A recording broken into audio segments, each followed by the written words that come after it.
بسم اللہ الرحمن الرحیم۔ درود و سلام ہو محمد و آل محمد پر۔ میری طرف سے تمام مومنین و مومنات کو سلام۔ یا علی علیہ السلام مدد۔ ناظرین گرامی، آج کی ویڈیو آپ تمام لوگوں کے لیے بہت ضروری ہونے والی ہے، کیونکہ آج کی ویڈیو میں ہم آپ کو احادیث سے پڑھ کر بتانے جا رہے ہیں کہ میدان حشر کب اور کہاں قائم کیا جائے گا۔ کیا وہ میدان ہماری اس دنیا میں موجود ہے؟ میدان حشر کے لیے لوگ ننگے قبروں سے کیوں اٹھائے جائیں گے؟ اس سلسلے میں سب سے پہلے تو یہ بات یاد رکھنا ضروری ہے کہ اللہ پاک فرماتا ہے، جس دن موجودہ زمین ایک اور زمین سے بدل دی جائے گی اور آسمان بھی بدل دیے جائیں گے اور تمام لوگ اللہ واحد و قہار کے روبرو پیش ہو جائیں گے۔ ناظرین گرامی، اس میں کوئی شک نہیں کہ قیامت کے دن زمین و آسمان میں ایسی تبدیلیاں لائی جائیں گی کہ وہ ایک نئی ہیبت میں اور نئے نظام کے ساتھ ہوں گی۔ رسول اللہ کی حدیث پاک میں اس تبدیلی کا ذکر اس طرح کیا گیا ہے، فرماتے ہیں قیامت کے دن لوگوں کو سفید سرخی مائل زمین پر جمع کیا جائے گا جو میدے کی روٹی کی ٹکیا کی طرح ہوگی، اس پر کسی کے مکان وغیرہ نشان نہ ہوگا۔ بخاری کتاب الارکان۔ اب یہ سوال ہے کہ یہ تبدیلیاں ممکن ہیں یا نہیں؟ تو جواب ہے کہ بالکل ممکن ہے۔ جب ماضی میں مادہ میں بہت سے تغیرات رونما ہوتے رہے، یہاں تک کہ موجودہ زمین کی شکل اختیار کر لی، تو آئندہ اس کی ساخت میں تبدیلی کا رونما ہونا ہرگز بعید نہیں ہے، اور اس کا خالق یقیناً اس بات پر قادر ہے کہ اس کے عناصر ترکیبی اور اس کے طبعی قوانین کو بدل دے۔ غرض یہ کہ قیامت کے دن موجودہ دنیا ایک نئی دنیا سے بدل جائے گی، جس کے زمان اور مقام بالکل مختلف ہوں گے، اور اس وقت لوگوں کو اللہ کی قدرت کا صحیح اندازہ ہو جائے گا اور وہ جان لیں گے کہ اللہ ان کی دنیا کو نئی دنیا سے بدل دینے پر قادر ہے۔ قرآن کی بعض آیات سے زمین میں تبدیلی کی جو صورت سامنے آتی ہے وہ یہ ہے کہ زمین میں اس دن کوئی بلندی یا پستی نہیں رہے گی، سب پہاڑ زمین بوس کر دیے جائیں گے اور سب کھڈے بڑھ دیے جائیں گے۔ اس طرح سطح زمین ہموار اور پہلے سے بہت زیادہ بڑھ جائے گی، اور سب سے اہم تبدیلی یہ ہوگی کہ سمندروں، دریاؤں اور ندی نالوں کو خشک کر دیا جائے گا، اور سمندر کی طرح سطح کا رقبہ خشکی کے رقبہ سے 3 گنا زیادہ ہے۔ اس طرح موجودہ زمین سے اس وقت کی تبدیل شدہ زمین کم از کم 4 گنا بڑھ جائے گی، اور دوسرے وہ زمین بالکل ہموار ہوگی۔ حضرت عائشہ سے روایت ہے کہ میں نے حضور سے پوچھا کہ زمین کے بدل جانے کے وقت لوگ کہاں ہوں گے؟ تو آپ نے فرمایا پل صراط پر۔ یہ صحیح مسلم میں بیان کیا گیا ہے۔ پل صراط پر بیان کیا گیا ہے۔ ابن ماجہ رقم الحدیث 4297 میں اسے بیان کیا گیا ہے۔ عمرو بن میمون حضرت ابن مسعود رضی اللہ عنہ عنہ سے روایت کرتے ہیں کہ رسول اللہ نے یوم تبدل الارض غیر الارض کی تفسیر میں فرمایا، وہ سفید زمین ہوگی گویا کہ وہ چاندی ہے، اس میں کوئی حرام خون نہیں بہایا گیا ہوگا اور نہ اس میں کوئی گناہ کیا گیا ہوگا۔ اور اب آتے ہیں اس کے سوال کی طرف کہ موجودہ زمین کے لحاظ سے زمین کا کون سا حصہ ہوگا جہاں محشر برپا کیا جائے گا؟ ناظرین گرامی، موجودہ زمین کے لحاظ سے ارض محشر کا خطہ سرزمین شام ہوگا۔ امام احمد نے مسند اور حاکم نے مستدرک میں حدیث مبارک کی ترجمہ کیا ہے کہ تم اس طرح پیدل سوار اور منہ کے بل گھسیٹتے اکٹھے کیے جاؤ گے، اور اپنے ہاتھ سے ملک شام کی طرف اشارہ کیا۔ اور صحیح الجامع الصغیر میں علامہ البانی نے مسند احمد وغیرہ سے حضرت میمونہ بنت سعد کی حدیث نقل فرمائی ہے کہ رسول اللہ نے فرمایا، شام حشر و نشر کی زمین ہے، روز قیامت نئی زمین چمڑی کی طرح سیدھی ہموار بچھا دی جائے گی۔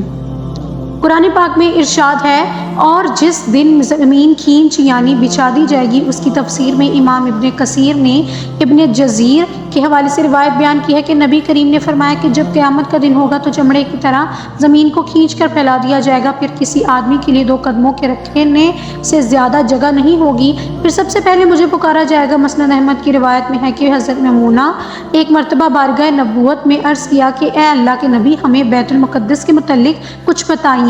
تو نبی کریم نے فرمایا، وہ اٹھائے جانے اور جمع کیے جانے کا علاقہ ہے۔ ترمذی شریف کی روایت میں ہے کہ حضرت عبداللہ بن عمر رضی اللہ عنہ کے پاس ان کی باندی حاضر ہوئی اور عرض کیا کہ مجھے مجھ پر زمانے کی گردش ہے، لہٰذا میں چاہتی ہوں کہ عراق چلی جاؤں۔ حضرت ابن عمر نے فرمایا کہ شام کیوں نہیں چلی جاتی ہو، وہ حشر و نشر کی زمین ہے۔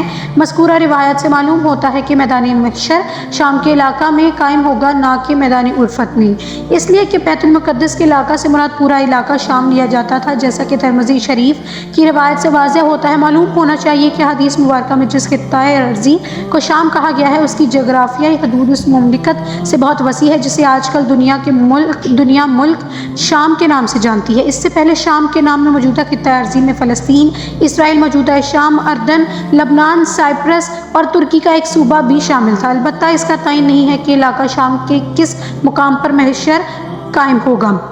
ناظرین گرامی، آپ کو یہ جان کر حیرت ہوگی کہ میدان محشر میں سب لوگ ننگے اکٹھے کیے جائیں گے۔ اس کے بارے میں حدیث پاک کچھ یوں ہے۔ ام المومنین حضرت عائشہ سے روایت ہے کہ وہ بیان کرتی ہیں کہ میں نے رسول اکرم کو فرماتے ہوئے سنا، لوگوں کو قیامت کے دن ننگے پاؤں، ننگے بدن اور غیر مختون اٹھا کر میدان حشر کی طرف لایا جائے گا۔ وہ اپنی قبروں سے ایسے نکلیں گے جیسے اس دن تھے کہ جب ان کو ان کی ماؤں نے جنا۔ میں نے دریافت کیا کہ یا رسول اللہ مرد اور عورتیں سب اکٹھے ہوں گے تو وہ ایک دوسرے کو ننگے دیکھیں گے؟ آپ نے فرمایا عائشہ، معاملہ ہی اتنا سخت ہوگا کہ انہیں اس کی سوجے گی بھی نہیں۔ اور ایک روایت میں ہے کہ رسول اکرم نے فرمایا معاملہ اس بات سے کہیں زیادہ سخت اور اہم ہوگا کہ مرد اور عورتیں ایک دوسرے کو ننگے دیکھنے لگے۔ حضرت ابن عباس سے مروی بخاری کی حدیث نمبر 3447 ہے کہ رسول اکرم نے فرمایا قیامت کے دن تم لوگ ننگے پاؤں، ننگے بدن اور بغیر ختنہ اٹھائے جاؤ گے۔ پھر آپ نے اس آیات کی تلاوت کی، جس طرح ہم نے انہیں پہلی مرتبہ پیدا کیا تھا اسی طرح ہم دوبارہ لوٹائیں گے، یہ ہماری جانب سے وعدہ ہے اور بے شک ہم اسے کرنے والے ہیں۔ پھر سب سے پہلے حضرت ابراہیم کو کپڑا پہنایا جائے گا، پھر میرے اصحاب کو دائیں کی جنت کی طرف لے جایا جائے گا، لیکن کچھ کو بائیں جہنم کی طرف لے جایا جائے گا۔ میں کہوں گا کہ یہ تو میرے اصحاب ہیں، لیکن مجھے بتایا جائے گا کہ جب آپ ان سے جدا ہوئے تو اسی وقت انہوں نے کفر اختیار کر لیا تھا۔ میں اس وقت کہوں گا جو عیسیٰ ابن مریم نے کہا تھا کہ جب تک میں ان میں موجود تھا تو میں ان کی نگرانی کرتا رہا، لیکن جب تو نے مجھے اٹھا لیا تو تو ہی ان کا نگہبان ہے اور تو ہر چیز پر نگہبان ہے۔ قیامت کے دن اللہ تعالیٰ لوگوں کو ان کی ریڑھ کی ہڈی سے دوبارہ پیدا فرمائے گا، اس سے لوگ ٹھیک اپنی شکل و صورت میں اسی طرح پیدا ہو جائیں گے جس طرح دانے سے کھیتی اور کٹلی سے کھجور پیدا ہوتی ہے۔ پھر وہ اپنی قبروں سے برہنہ پاؤں، برہنہ جسم اور مختوں کے حالت میں اس طرح نکلے جائیں گے گویا بکھری ہوئی ٹڈیاں ہوں یا بکھرے ہوئے چڑیاں ہوں۔ وہ سب حشر کے دن اپنے آپ سے نا واقف ہوں گے۔ ناظرین گرامی، اللہ تعالیٰ فرماتا ہے کہ گھبراہٹ اور خوف کی دہشت کی کیفیت ان لوگوں پر طاری ہوگی جب وہ اپنی قبروں سے اٹھائے جائیں گے۔ حضرت ابراہیم خلیل الرحمن، حضرت ابراہیم علیہ السلام کو بھی جنت کا لباس پہنایا جائے گا۔ ناظرین گرامی، آج کی اس ویڈیو میں جو اصل سوال کا جواب دیا جاتا ہے وہ یہ ہے کہ لوگ جو سمجھتے ہیں کہ میدان حشر کا میدان کون سا ہوگا، تو میدان حشر کا میدان شام ہوگا جو کہ قرآن مجید میں بھی فرمایا گیا ہے اور بار بار فرمایا گیا ہے۔